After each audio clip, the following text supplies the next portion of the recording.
Why CNC? I've been working with other hard tools before, like the grinder and the hacksaws. CNC is something that makes work easier.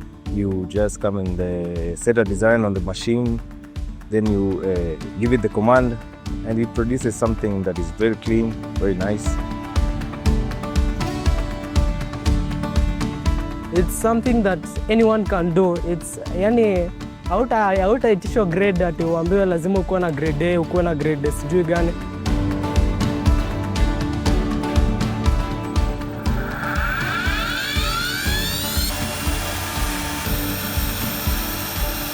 We make CNC locally. We also offer training on operation and designing of CNC, as well as offer services and repair and maintenance of CNC.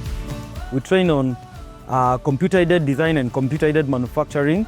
That is graphic design with a modern twist whereby you can create something out of a design. So we teach our students basically how to be creators and innovators and employers. Mi CNC sahi nasema nimerani vitu most. Najua sahi naweza sema najua kudesign. Jua nafunza mtu kuhusu designing.